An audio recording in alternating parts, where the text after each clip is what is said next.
Oke guys, welcome to Philosophy Talks. Nah, kali ini di episode kali ini sama saya lagi dan kan kita kedatangan bintang tamu yang terkenal. Nah, Romo Ip. Nah, silakan Romo diperkenalkan dirinya dulu. Ya, saya Romo Emmanuel Prasetyono. Saya menjadi staf pengajar di Fakultas Filsafat Universitas Katolik Widya Mandala Surabaya. Waduh, ngeri ya. Sudah berapa lama Romo ngajar di sini kalau boleh tahu? Saya mengajar sejak tahun 2010. 2010 berarti 12 tahun ya? 12 tahun. 2010. Lalu 2011 saya jadi dosen tetap. 2011 baru jadi dosen tetap. Ya. Oke. Ya, dan fun fact-nya Romo Emmanuel ini baru saja menyelesaikan disertasinya dan meraih gelar doktoral. Ya, kita beri tepuk tangan dulu dong. Terima kasih. Luar biasa sekali. Ya, baik Romo. Kita kali ini akan ngomong-ngomong aja santai gitu soal fenomenologi gitu. Sebetulnya apa ya? Fenomenologi ini apa ya? Orang itu kalau dengar kata tentang fenomenologi itu pasti ingetnya tuh tentang fenomena pasti karena dari kata fenonya sendiri jelas. Tapi yang orang nggak tahu itu ada logi-loginya gitu kan. Sebetulnya apa sih fenomenologi? Iya. Fenomenologi sebetulnya kalau dirunut dari asal katanya itu kan phainomai dari bahasa Dari Yunani. bahasa Yunani. Jadi apa yang nampak, apapun yang nampak. Kamu nampak bagi saya, ini semua nampak bagi kita ya. Nah, logos itu kan studi tentang apa yang nampak. Mungkin agak aneh ya kedengarannya ya. Memang apa yang nampak saja dipakai studi ya. Iya, kelihatannya kayak gimana gitu. Iya, studi tentang apa yang nampak ya. Memang ada studi yang tidak nampak ya.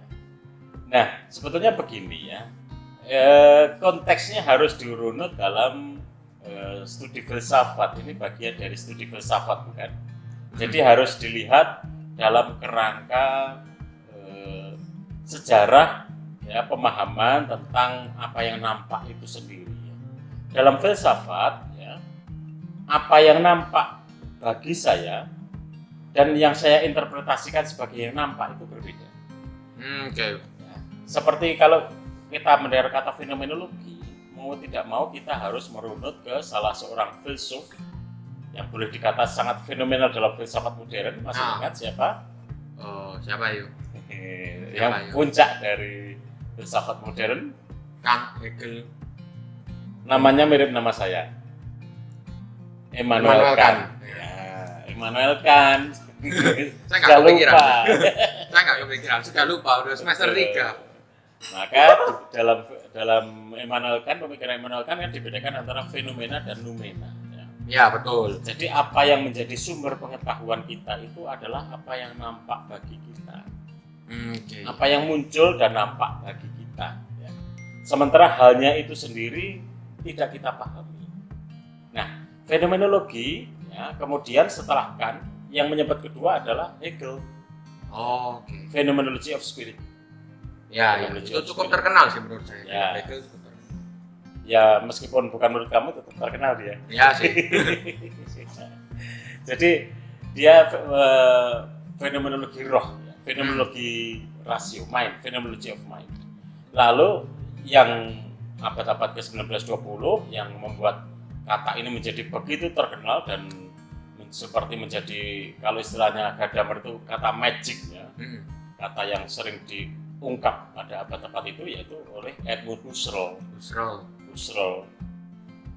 Lalu ya Husserl ini semangatnya seperti René Descartes. Masih ingat René Descartes kata kalimat yang sering diucapkan apa? Ya, cogito ergo sum. Cogito ergo sum. Ya. Kalau René Descartes menginginkan suatu ilmu yang ketat yang bisa mengetahui halnya itu sendiri, realitas sebagai halnya itu sendiri. Nah, oleh Edmund Husserl lalu diterjemahkan bahwa mengetahui sesuatu itu mengetahui esensinya. Jadi itu hanya mungkin lewat pengalaman segala hal yang nampak. Pengalaman segala yang nampak, lalu kesadaran kita mencari hakikat. Hakikat itu esensi. Mana gitu. Ya. Jadi fenomenologi ini menarik ya sebetulnya. Tapi kalau bagi orang yang nggak meruntut secara filsafat itu tadi secara rinci, secara terstruktur itu pasti kayak bingung gitu. Ya. Dan apa ya? Apakah ada cara bagi orang yang nggak belajar filsafat misalnya, ngerti fenomenologi itu gimana? Sebetulnya tidak sulit ya. Tidak sulit. Ya, tidak sulit. Tidak sulit. Begini, kalau Anda mau mengetahui sesuatu, ya, katakanlah ya, kamu mau mengetahui cara bekerjanya mikrofon ini. Ya, Oke. mikrofon. Contoh ya. Ya, contoh. Bang, ya. Contoh. Sekurang-kurangnya kamu harus tahu bahwa ini mikrofon, bahwa ini bukan kucing. Itu bukan sekedar bergurau, tapi ya ada lucunya juga. Tapi orang harus punya clue. Gitu. Clue tentang benda ini Clue apa? tentang benda ini. Oke. Nah, untuk bisa memiliki clue tentang benda itu, kamu harus punya pengalaman dulu tentang benda itu. Kamu misalkan tidak bisa menjelaskan tentang satu program dalam komputer software, kalau orang itu sama sekali nol tidak memahami tentang komputer. Maka mengetahui sesuatu dasarnya adalah punya pengalaman-pengalaman dasar tentang apa yang mau dia ketahui. Nah, fenomenologi berkaitan dengan itu ya. Oke. Jadi dasarnya adalah pengalaman. Kita mengalami tentang sesuatu yang nampak.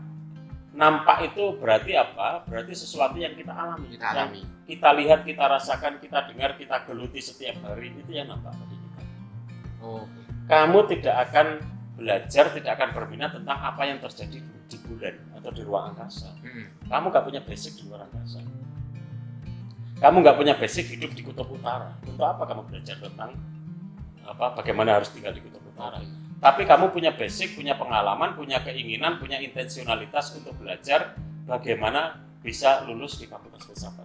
Ya. Itu pengalamanmu. Pengalaman. Maka fenomenologi berkaitan erat dengan pengalaman eksistensial. Berarti apa ya? Apakah fenomenologi ini sendiri itu juga berkaitan erat dengan eksistensi seseorang? Ya itu yang saya bilang tadi. Ya. Dasar dari fenomenologi itu adalah pengalaman yang langsung menyentuh eksistensi kita. Jadi apa yang nampak bagi kita itu yang menyentuh eksistensi kita. Ya, begitu. Gitu, saudara. Ya, jadi apa ya? Bisa dibilang berarti fenomenologi berkaitan erat dengan eksistensi gitu ya. Betul. Nah, kalau keberadaan kita. Ya, nah kalau kita ini bicara soal eksistensi itu sendiri nih, betul apa ya? Kayak orang awam itu ya, kalau diajak ngomong soal eksistensi itu bingung gitu, langsung pusing pikirnya. Kata-kata ini susah, eksistensi itu kayak gimana, apa gitu. Sebetulnya gimana sih kita memaknai eksistensi? Apa itu eksistensi gitu? Tidak susah, karena kata itu sangat ngetren. Ngetren. Aku mau eksis. Nah, aku foto dong, maka aku eksis. Aku oke. mau tampil dulu, maka aku eksis. Nah, media sosial itu membuat kita eksis di media. Tetapi sebetulnya eksistensialisme atau eksistensi itu sendiri jauh lebih dalam daripada sekedar tampil di media sosial. Nah, karena eksistensi itu menyentuh seluruh keberadaan diri kita. Menyentuh kulitku, menyentuh harga diriku, menyentuh cita-citaku, menyentuh ekspektasi hidupku, menyentuh keinginan-keinginanku, menyentuh seluruh sejarah hidupku sampai hari ini, menyentuh bagaimana aku memandang dan melihat menilai perjalanan hidupku. Eksistensi jauh lebih dalam daripada sekedar postingan-postingan kita di media sosial. Itu juga eksistensi, tapi lebih daripada itu. Berarti eksistensi kan punya apa ya? Dapat dimaknai lebih dalam lagi. Memang dan harus dimaknai lebih dalam lagi. Nah, pentingnya memaknai eksistensi itu apa sih? Sebetulnya memaknai eksistensi itu suatu kebutuhan dasar untuk diri kita. Ya. Kebutuhan dasar kalau misalkan ya, kamu kalau tidak memaknai eksistensimu, pertanyaan saya adalah, kamu mau apa dengan hidupmu? Pertanyaannya adalah, kamu mau jadi apa? Mau apa ya? Mau jadi apa? Lalu hidup lontang-lantung, ya nggak perlu mikirin eksistensi, ya. Tanpa arah, mati segan, hidup segan, mati tak mau. Ya. Semacam itulah. Asal larut, asal ikut sana sini. Ya. Maka memaknai eksistensi itu bukan untuk orang lain, untuk aku sendiri, untuk diri sendiri, untuk masa depan, untuk cita-cita, ya agar hidup kita lebih berharga dan bermakna. Berarti apakah eksistensi itu juga kalau yang saya tangkap ini seperti cara berada seseorang gitu? Tepat. Oke. Nah, cara kita berada, cara membuat hidup kita lebih hidup, lebih memiliki nilai dan lebih memiliki makna. Bukan sekedar hidup, bukan sekedar ada. Ini kan sekedar hidup, sekedar ada. Mau dibanting, mau dirusak, mau dipakai, dia pasrah sama kita. Tapi kan kita Oke. bukan benda mati. Ya. Kita tahu memberi makna eksistensi kita. Oke, Gitu? oke. Ya, begitu. Nah, sama apa? Ada pertanyaan juga mengenai kalau eksistensi ini tuh sebetulnya kayak banyak ya anak muda zaman sekarang terutama Rob. Itu kayak mereka tuh merasa, waduh ini hidupku ini mau dibawa kemana, mau kerja seperti apa dan lain sebagainya gitu. Kamu termasuk di situ enggak? Dulu termasuk sih saya Romo. Sekarang Jadi, tidak ya? ya sekarang puji Tuhan tidak, puji Tuhan tidak. Jadi dulu itu kayak hidup saya itu ketika pertama-tama kuliah dan pertengahan kuliah itu kayak setelah kuliah nih Mau saya ini ngapain? mau ngapain gitu, Ya, terus mau dibawa kemana, kayak waduh lulusanku ini mau ngapain gitu ya. Tapi setelah lama-lama ya, setelah saya mempelajari banyak hal gitu kayak bergelut dengan kehidupan, saya tahu kalau ya ya eksistensi itu harus dimaknai gitu. Maksudnya kayak saya harus nemuin apa yang Tapi saya mau. harus otentik. Nah ini maksudnya gimana otentik? Jadi dalam eksistensi diriku, aku menjadi otentik itu menjadi asli. Jadi kalau kamu memaknai bukan karena ikut-ikutan rame-rame memaknai, tidak ada. Jadi aku memaknai karena aku mau otentik dengan hidupku, punya keaslian dengan diriku. Jadi bukan sekedar anut grup yok berdasarkan tren di sana sini. Mencari otentisitas, mencari keaslian, mencari originalitas dalam hidup. Sehingga aku merasa punya harga, punya nilai dengan hidup. Oke, jadi kayak ya setidaknya aku tahu kalau hidupku itu berharga gitu ya. Bagaimana? Lalu ada dengan untuk pemirsa ada lagi yang perlu diketahui. Banyak sih sebenarnya Romo, kayak cara berada itu tadi loh terutama cara berada itu apa ya, orang-orang ini random gitu loh Romo. Kalau di zaman sekarang itu bahasa gaulnya itu random dalam arti kayak apa ya, kayak Ya, misalnya paham saya. maksudnya Random. mana yang jelasinnya? Random Saya itu jadi kayak bingung sendiri kan. kerikil. Saya jadi bingung sendiri kayak ya misalnya kayak kerikil dijatuhkan dari truk itu ya, udah random aja mau jatuhnya di mana, atau kayak bola apa namanya, bola biliar random. Tiba-tiba kalau misalnya dulu kayak saya waktu sebelum seperti sekarang ini, nggak tahu sekarang kayak gimana ya, cuma ya kayak dulu itu saya tuh kalau misalnya di liburan gitu, liburan semester itu tuh saya kan biasanya nganggur nggak tahu mau ngapain, tiba-tiba ya kepikiran kayak oh ya udah deh, kayak mau menulis sesuatu gitu, menulis cerita atau punya. Apakah itu termasuk cara berada? Nah sebetulnya sumbangan besar ya dari eksistensialisme itu bukan hanya di dunia filsafat, tapi dunia keseharian kita ya. Kamu mau mengisi hidupmu dengan cara apa? Dengan cara yang menurutmu membuat kamu merasa lebih bermakna, berarti dengan kreativitasmu ya, dengan mau berkebun, mau beternak, mau jadi penulis, nggak tahu ternak apa, nggak tahu ya. Ternak apa?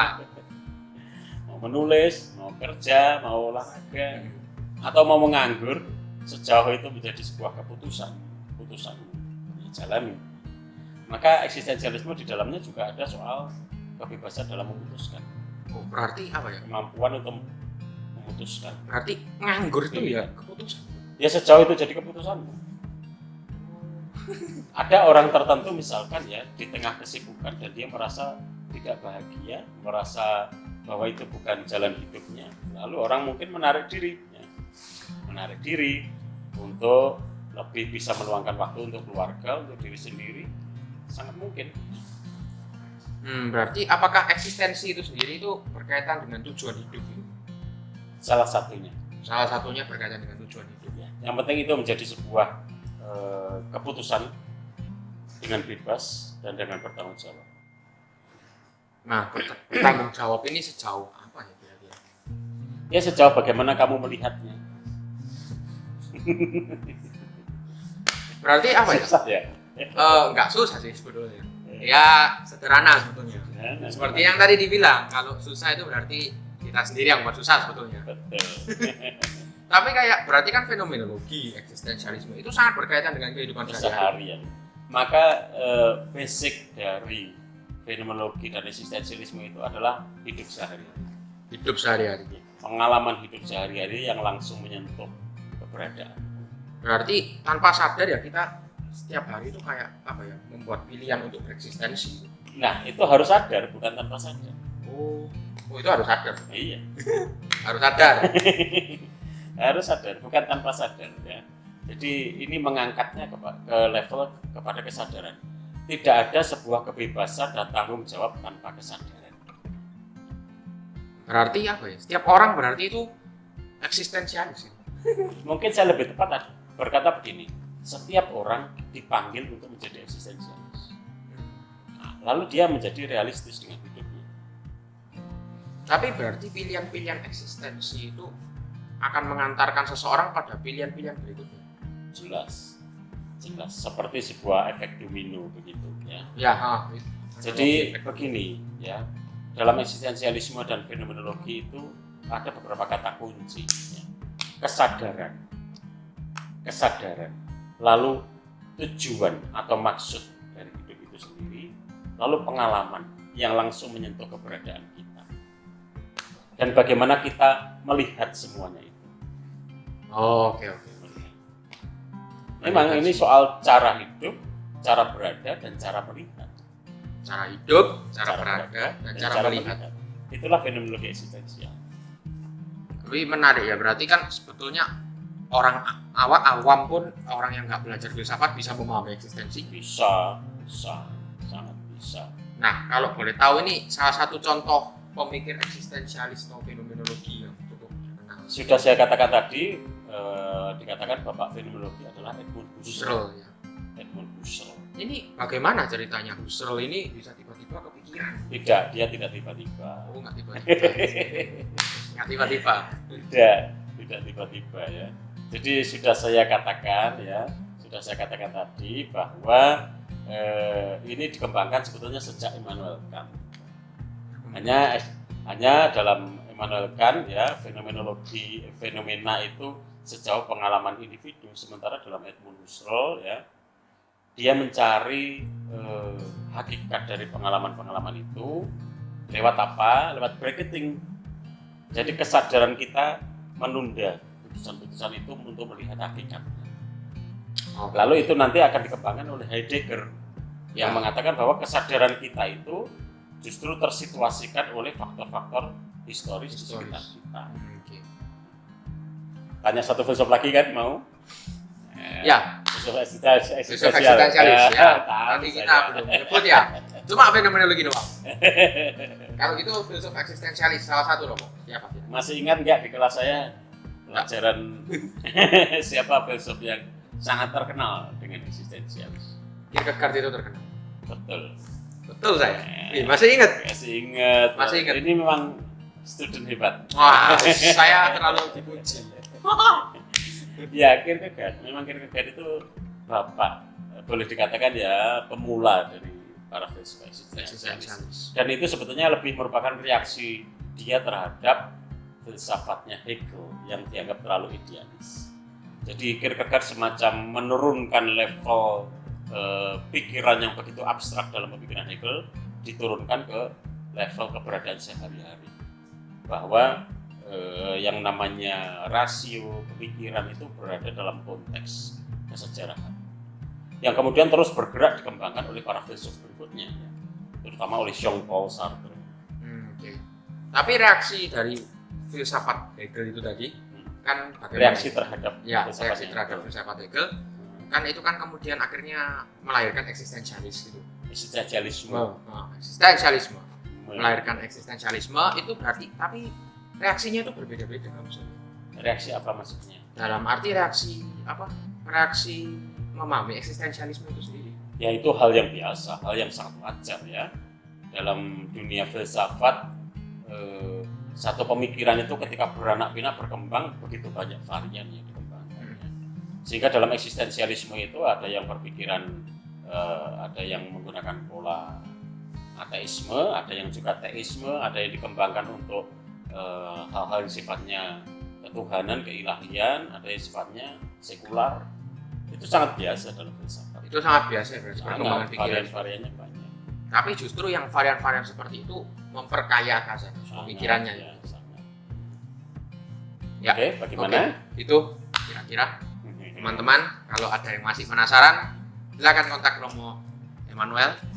Kalau Semoga berguna ya. pasti berguna. Pasti berguna karena kalau sampai ya Saya berharap filsafat itu menyentuh hidup keseharian kita dan memperkaya ya.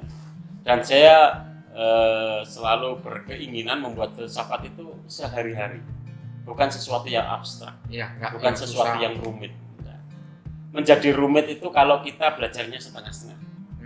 Baru belajar sedikit sudah berfilsafat, nah itu jadi rumit.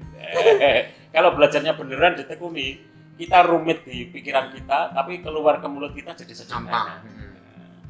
Lalu kita mencari jalan bagaimana menemukan pemahamannya dalam hidup sehari-hari. Jadi intinya belajar filsafat itu jangan setengah-setengah gitu. Itu intinya. Jangan Butuh ketekunan. Butuh ketekunan. Karena itu masuklah fakultas kita. Ya sekalian kan. Ya oke, begitu teman-teman.